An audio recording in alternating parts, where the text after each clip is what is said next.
Hello good morning my students. आज का अपना जो पॉलिटिकल साइंस का आज डे नंबर 8 मेरा वीडियो है। यानी कि इससे पहले मैंने 7 वीडियो पढ़ा चुका हूँ और ये मेरी 8वीं क्लास है। आज हम पढ़ने जा रहे हैं राज्य के नीति निर्देशक तत्व, राज्य के बारे में, राज्य के नीति निर्देशक तत्व और मूल कर्तव्य। ठीक है, तो सबसे पहले हम पढ़ेंगे किसके बारे में? नीति निर्देशक तत्व के बारे में, फिर पढ़ेंगे मूल कर्तव्य के बारे में। एक ही वीडियो में दोनों में चीज फिनिश कर दूंगा बेटा जी, और जहां संभव हो सके उतनी बढ़िया चीज पढ़ाऊंगा ताकि आपके एग्जाम में इससे रिलेटेड क्वेश्चन आए। ओके बेटा जी, तो चलिए ऊपर हेडिंग लिखिए राज्य के, किसके? राज्य के, ठीक है ना, राज्य के नीति निर्देशक तत्व और मूल कर्तव्य। हेडिंग लिखिए और करते हैं शुरुआत बेटा जी। ओके, आइए बेटा जी।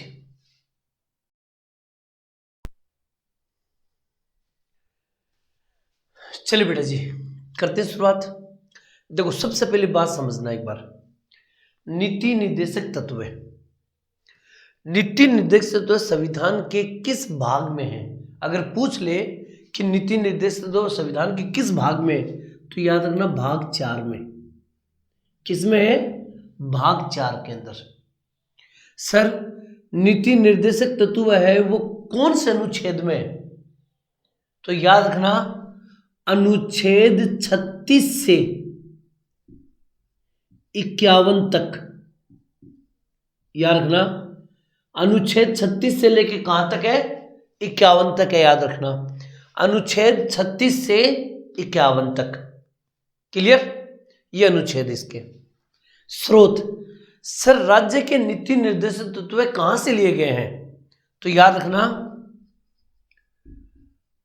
आयरलैंड से।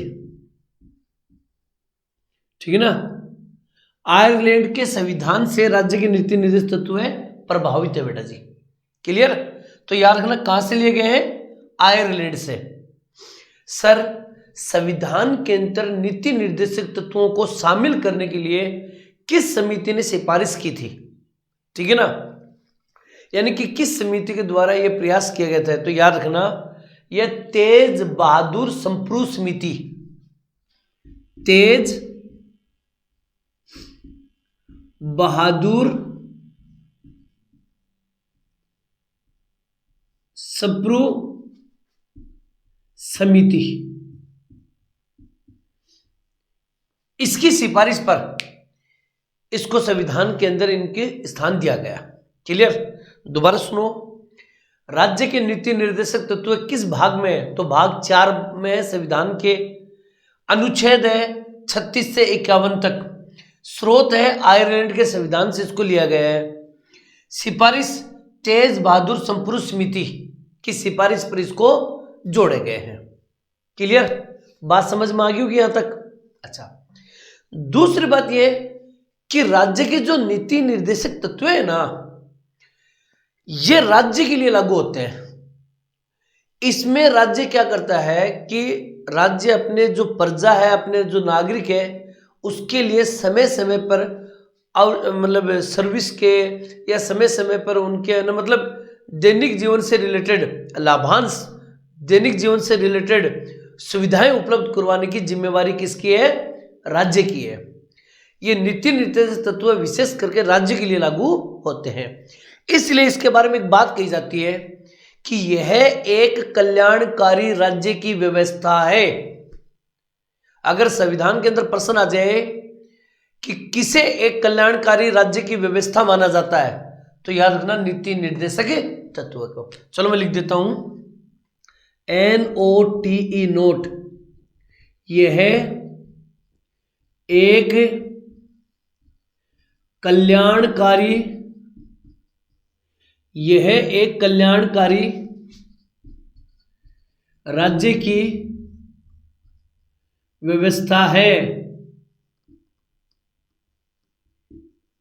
याद रखना यह एक कल्याणकारी राज्य की व्यवस्था है। यह बात अच्छी तरह से याद रखिएगा। दूसरी बात यह कि यह न्यायालय, यह न्यायालय द्वारा संरक्षित, यह न्यायालय द्वारा संरक्षित नहीं है। सर इसका क्या मतलब होता है, ये क्या चीज है? मतलब यह है कि अगर राज्य सरकार या यदि राज्य देश के नागरिकों के लिए कुछ भी काम नहीं कर रहा है तो आप उसके लिए न्यायालय में शिकायत नहीं कर सकते। जैसे राज्य का काम है समय समय पर युवाओं को नौकरी देने का, नौकरी के लिए अवसर प्रदान करना, समय समय पर नौकरियां निकालना, लेकिन अगर कोई राज्य नहीं निकाले तो आप न्यायालय में उसके प्रति शिकायत नहीं कर सकते कि भी सर ये जो राज्य है ये समय पे न तो नौकरी दे रही है न समय पे वैकेंसी निकाल रही है, तो इससे सजा दी जाए, ऐसा कुछ प्रावधान नहीं है। ठीक है ना? इसलिए इसको बोला जाता है कि राज्य के नीति निर्देश तत्वों के संबंध में यह न्यायालय द्वारा संरक्षित नहीं है। क्लियर? यहां तक बात समझ में आ गई है? ओके, इनको नोट कर लीजिए, आगे मैं और बताता हूं बेटा। ठीक है ना? लिखिए बेटा।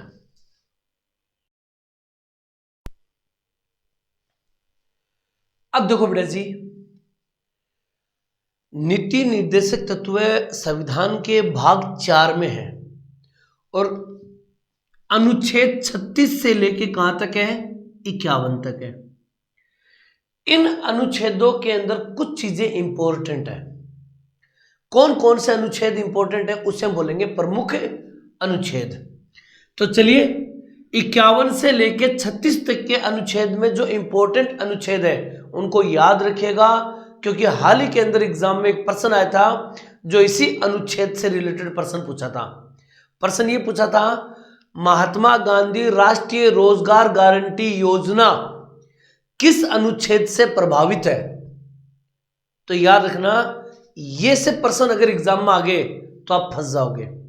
इसलिए चलिए मैं इसमें मेन बातें बताता हूं आपको, सुनिएगा। सबसे पहली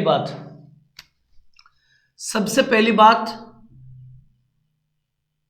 शॉर्टकट में लिख देते हैं, अनुच्छेद 38 अनुच्छेद 38 इज वेरी वेरी इंपॉर्टेंट। क्यों सर? क्योंकि योजना आयोग की स्थापना इसी अनुच्छेद के तहत हुई थी।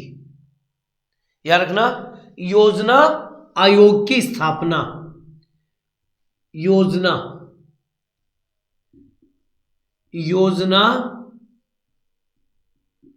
आयोग की स्थापना, ठीक है ना? योजना आयोग की जो स्थापना हुई थी वो अनुच्छेद 38 से प्रभावित है, याद रखिएगा। सर योजना आयोग की स्थापना कब हुई? तो ये डेट भी याद रखिएगा, 15 मार्च 1950। 15 मार्च 1950 को इसकी स्थापना हुई थी, लेकिन समय बीतता गया और 2015 में, सन 2015 में इस योजना आयोग का नाम चेंज करके कर दिया नीति आयोग। ठीक है ना? अब इसको किस नाम से जाना जाता है? नीति आयोग। और इस नीति आयोग की स्थापना कब हुई? तो याद रखना, इन चीजों को भूलना मत बेटा जी, वेरी वेरी इंपॉर्टेंट। 1 जनवरी 2015, याद रखना, 1 जनवरी 2015 को नीति आयोग की स्थापना कर दी, यानी कि इसी का नाम चेंज कर दिया गया। याद रखिएगा अनुच्छेद 38 वेरी वेरी इंपॉर्टेंट। उसके बाद में एक आता है अनुच्छेद 39, ये भी बड़ा इंपॉर्टेंट है भाई। अनुच्छेद 39 भी बड़ा इंपॉर्टेंट है। ठीक है ना? किससे संबंधित सर? न्यूनतम मजदूरी अधिनियम। याद रखना, न्यूनतम मजदूरी अधिनियम, न्यूनतम मजदूरी अधिनियम। ठीक है ना? सर ये अधिनियम कब बना? तो 1948, 1948, 1948 याद रखना, 1948 के अंदर। एक सबसे इंपॉर्टेंट बात याद रखने लायक क्या है, इस न्यूनतम अधिनियम के तहत महिला और पुरुष दोनों को समान धन दिया जाएगा, वेतन दिया जाएगा, समान, कोई पक्षपात नहीं होना चाहिए। जैसे एक ऑफिस में कोई महिला काम कर रही है तो उसकी सैलरी है 4,000, लेकिन वही काम एक पुरुष कर रहा है तो उसकी सैलरी 6,000, तो ये अंतर नहीं होना चाहिए। चाहे उस पद पर कोई भी काम करे, महिला करे पुरुष करे, उसको समान वेतन दिया जाए। तो ये प्रश्न भी आपको बेवकूफ बना के पूछ सकता है कि किस अनुच्छेद के तहत महिला और पुरुष का वेतन समान रूप से दिया जाए, ठीक है ना। तो याद रखना, वेतन से संबंधित, मजदूरी से संबंधित जो भी प्रश्न आता है वो अनुच्छेद 39 से प्रभावित होगा। न्यूनतम मजदूरी अधिनियम 1948। बात समझ में आ रही मेरी बात? क्लियर? आ जाओ अगला अनुच्छेद, अनुच्छेद 40, ठीक है ना। ये अभी हाल ही के एग्जाम में भी प्रश्न पूछा है, अनुच्छेद 40 का, ठीक है ना। ग्राम पंचायतों का गठन, याद रखना, ग्राम पंचायतों का गठन। अभी हाल ही के एग्जाम में सीजीएल की एग्जाम हुई थी जिसमें प्रश्न पूछा गया था कि गांव के अंदर जो ग्राम पंचायत है उनका जो गठन है वो किस अनुच्छेद से प्रभावित है या किस अनुच्छेद के तहत किया गया है। तो अनुच्छेद 40 वेरी वेरी इंपॉर्टेंट, याद रखिएगा ये चीजें।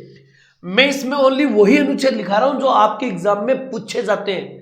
देखो सीधे सीधे प्रश्न नहीं पूछे जाएंगे, ये बात ध्यान में रखना, ठीक है ना। अनुच्छेद 38 योजना आयोग की स्थापना, अनुच्छेद 39 न्यूनतम मजदूरी अधिनियम, अनुच्छेद 40 ग्राम पंचायतों का गठन, ठीक है ना। अनुच्छेद 41, अनुच्छेद 41 41। सर अनुच्छेद 41 क्या है? तो याद रखना, महात्मा गांधी राष्ट्रीय रोजगार गारंटी योजना, महात्मा गांधी, बेटा इनके नोट्स अच्छी तरह से बनाना आप लोग, ठीक है ना, क्योंकि ना एक एक चीज आपको बहुत इंपॉर्टेंट आपके लिए, ठीक है ना। महात्मा गांधी राष्ट्रीय रोजगार गारंटी,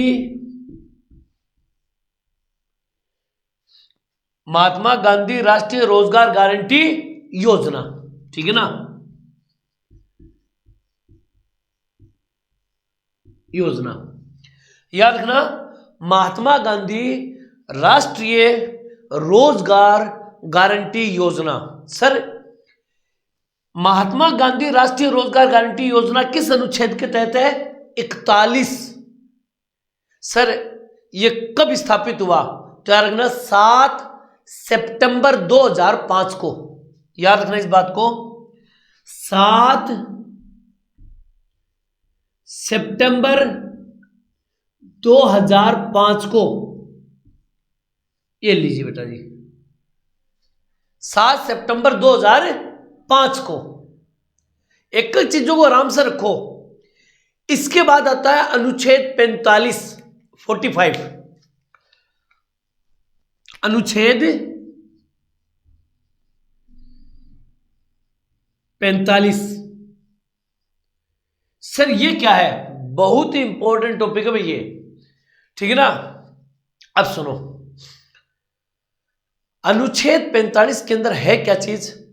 बालकों के लिए, जो बच्चे हैं बालकों के लिए निशुल्क, बिना शुल्क और अनिवार्य शिक्षा की व्यवस्था की गई है, ठीक है ना। बालकों के लिए, जो बालक होते हैं, ठीक है ना, बालकों के लिए निशुल्क, बालकों के निशुल्क एवं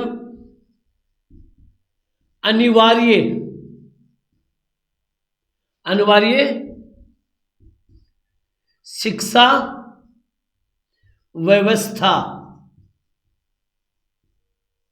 ए लीजिए बेटा जी, ठीक है ना। बालकों के लिए निःशुल्क एवं अनिवार्य शिक्षा की व्यवस्था की गई, किसके तहत? अनुच्छेद 45 के तहत। वेरी वेरी इंपॉर्टेंट बेटा जी। अब जो अभी एग्जाम हुई थी, अभी किसकी तो हुई थी, शायद इससे पहले किसकी तो एग्जाम हुई थी, मेरे दिमाग से निकल रही है, ठीक है ना। उसमें अभी अनुच्छेद 50 के बारे में पूछा है, अनुच्छेद 50 के बारे में, ठीक है ना। अनुच्छेद 50, ये 50 क्या है?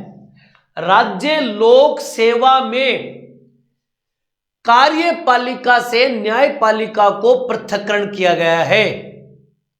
तो यह प्रश्न कैसे पूछा था एग्जामिनर ने कि कार्यपालिका से न्यायपालिका का पृथक्करण किस अनुच्छेद के तहत किया गया है, ठीक है ना। तो ये डायरेक्ट याद रखना, कार्यपालिका से न्यायपालिका का पृथक्करण मतलब उसको अलग कर दिया गया है, पृथक कर दिया जाए, अलग कर दिया गया है। क्लियर? ये आपके नीति निर्देशक तत्व के मुख्य अनुच्छेद है जो मैंने आपको बताए हैं। अनुच्छेद 38, 39, 40, 41, 45 और 50 वेरी वेरी इंपॉर्टेंट। अनुच्छेद 38 के तहत योजना आयोग की स्थापना की गई। अनुच्छेद 39 के तहत न्यूनतम मजदूरी अधिनियम की, उसकी कम से कम मजदूरी इतनी होनी चाहिए, ठीक है ना। 40 ग्राम पंचायतों का गठन किया गया, ये इंपॉर्टेंट है भाई, इसमें टिक मार लेना चाहिए। एक तो ये इंपॉर्टेंट है और एक ही कार्यपालिका वाला ये प्रश्न एग्जाम में आ चुका, दोनों के दोनों इंपॉर्टेंट है। क्लियर? महात्मा गांधी राष्ट्रीय रोजगार गारंटी योजना, देखो इसका अनुच्छेद तो याद करना ही करना है। एक तो योजना आयोग की स्थापना कब हुई, नीति आयोग की स्थापना कब हुई, और ये ना महात्मा गांधी राष्ट्रीय रोजगार गारंटी योजना, ये इनकी डेट याद रखिएगा। क्लियर? ये इंपॉर्टेंट प्रश्न मैं बता रहा हूं आप लोगों को, ठीक है ना। और मैं आगे करवाऊं नीति निर्देशक तत्व के तहत, पहले आप इसको नोट कर लीजिए फटाफट बेटा जी। ओके, कीजिए बेटा।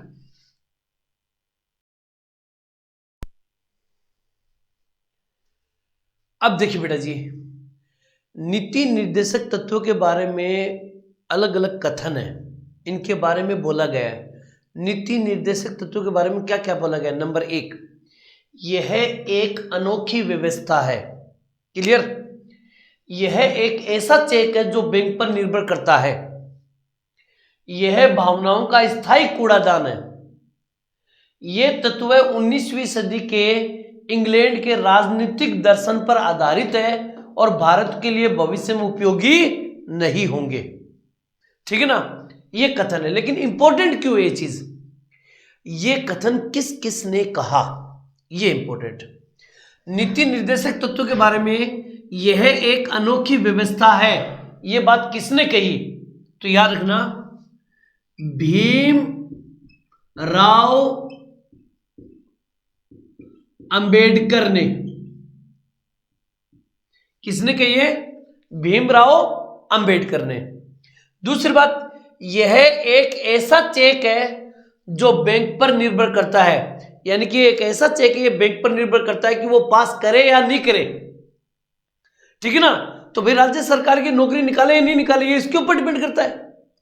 तो ये बात किसने की थी? तो याद रखना, के टी सा, केटी सा ने ये बात कही थी। Okay, clear? आ जाओ। यह भावनाओं का स्थायी कूड़ादान है, यह बात किसने की थी? यह भावनाओं का स्थायी कूड़ादान है, यह बात किसने की थी? तो याद रखना, T Krishnamachari, T Krishnamachari, T Krishnamachari ने यह बात कही थी। क्लियर। ये तत्व 19वीं सदी के इंग्लैंड के राजनीतिक दर्शन पर आधारित है और भारत के लिए भविष्य में उपयोगी नहीं होंगे। ये बात किसने कही थी? जो भी हाल ही के एग्जाम में भी प्रश्न पूछा है, ठीक है ना। नीति निर्देशक तत्व के बारे में ये बात किसने कही थी? तो रखना आइवर जेनिंग्स,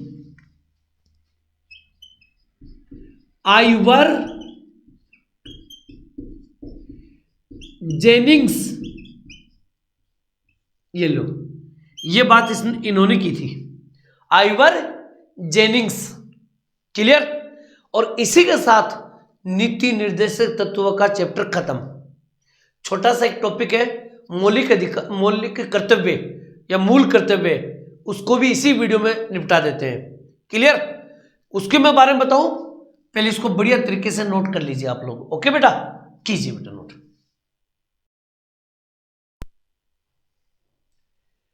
चलिए बेटा जी, हम पढ़ते हैं मूल कर्तव्य या मौलिक कर्तव्य। ठीक है, तो चलिए इसके बारे में और आपको छोटा सा है, 5 मिनट का टॉपिक है, इसको फिनिश कर देते हैं। ठीक है ना। मूल कर्तव्य संविधान के किस भाग में? तो याद रखना भाग 4 में ही है। कभी कभी किताबों के अंदर 4 क भी दे देते हैं, 4 क, तो 4 बोल दो या 4 क बोल दो, एक ही बात है, भाग 4 में ही है। ठीक है ना। अनुच्छेद 51 क, याद रखना किस, केवल एक ही अनुच्छेद में है मूल कर्तव्य, केवल एक अनुच्छेद में, वो है 51 क। ठीक है ना। अनुच्छेद 51 क। सर, भारतीय संविधान में मूल कर्तव्य जो है वो किस देश के संविधान से प्रभावित है? ठीक है ना। तो याद रखना रूस से। इसका स्रोत क्या है? रूस, सोवियत संघ रूस। क्लियर बेटा जी, रूस से। सर, संविधान में किस समिति की सिफारिश पर इनको जोड़ा गया? तो याद रखना स्वर्ण सिंह समिति। स्वर्ण सिंह समिति, स्वर्ण सिंह समिति की सिफारिश पर इनको जोड़ा गया था। किसको? मूल कर्तव्य को, स्वर्ण सिंह समिति की सिफारिश पर। सर कब? तो ये भी याद रखिएगा। ठीक है ना। 42वें संविधान संशोधन द्वारा 1976 में, डेट याद रखिएगा 1976, 1976 के अंदर 42वें संविधान संशोधन द्वारा 1976 में स्वर्ण सिंह समिति की सिफारिश पर यह मूल कर्तव्यों को जोड़ा गया भारतीय संविधान में। समझ में आई मेरी बात? ये क्लियर। इसके बारे में और 2-3 बातें और बताऊं मैं आपको, पहले इतनी सी बात नोट कर लो फटाफट बेटा जी। ओके, कीजिए नोट बेटा।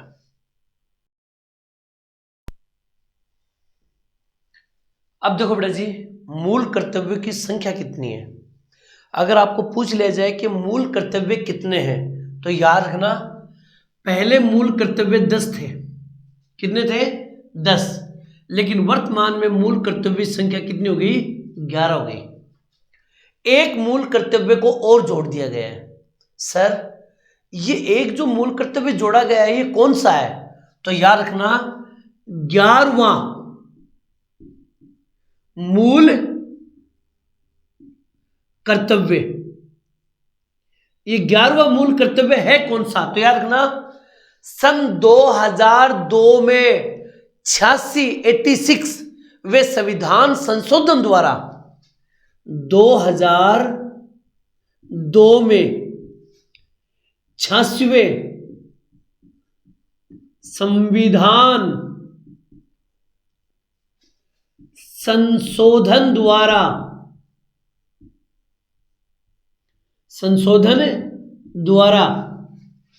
6 से 14 वर्ष 6 से 14 वर्ष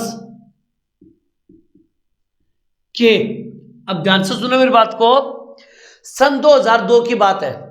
सन 2002 में क्या क्या है? 86 संविधान संशोधन हुआ, 86वां संविधान संशोधन हुआ। उसके तहत ये कहा गया कि जिस बच्चे की आयु 6 से 14 वर्ष है, ठीक है ना, 6 से 14 साल है, उन बच्चों को, ठीक है ना, शिक्षा के अवसर प्रदान कराना। 6 से 14 वर्ष के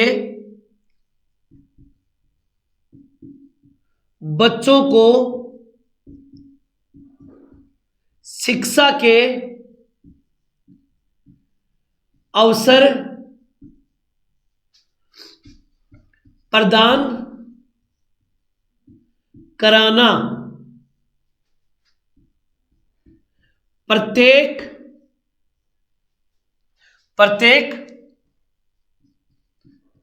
माता पिता का कर्तव्य है।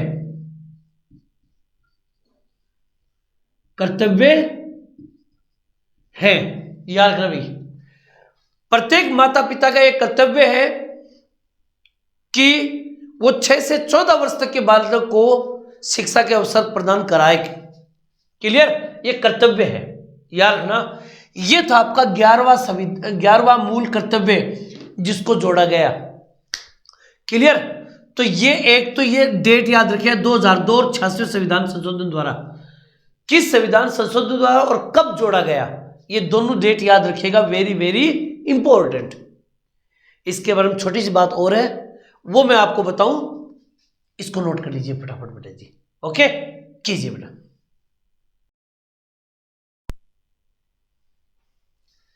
अब देखिए बेटा जी, दो बातें मूल कर्तव्य के बारे में समझ लो कि मूल कर्तव्य मूल संविधान में शामिल नहीं थे। ये बात ठीक है, जो अपना संविधान सबसे पहले बना था उस संविधान के अंदर मूल कर्तव्य को शामिल नहीं किया गया था। स्वर्ण सिंह समिति की सिफारिश पर 1976 में इसको जोड़ा गया था। क्लियर? पहली तो ये बात याद रखें। दूसरी बात, मूल कर्तव्य केवल नागरिकों के लिए है, विदेशियों के लिए नहीं। यानी कि मूल कर्तव्य जो है वो सिर्फ भारतीय नागरिकों के लिए है जो अपने देश में है, ठीक है ना। जो विदेशी घूमने आते हैं, यहाँ पर जो विदेशी आते हैं, उनके लिए मूल कर्तव्य लागू नहीं होंगे। क्लियर? बस ये ध्यान में रखना दोनों बातें। और इसी के साथ मूल कर्तव्य और राज्य के नीति निर्देशक तत्व है, मैंने पूर्णतः आपको एक टॉपिक करवा दिया है। आई होप कि भगवान से आशा करते हैं कि जो भी प्रश्न आए वो इसी मैटर में से आए। ओके बेटा जी, और बढ़िया तैयारी करो बेटा जी, ठीक है। वीडियो आपको कैसे लगा ये तो कमेंट में डालना है। अगर सच में आपको अच्छा लगे तो अपने दोस्तों को भी शेयर कीजिए इस वीडियो को। ओके बेटा जी, मिलते हैं नेक्स्ट वीडियो में, तब तक आप लोगों को अलविदा। जय हिंद, जय भारत बच्चों, आप इनको नोट कर लीजिए। थैंक यू बेटा।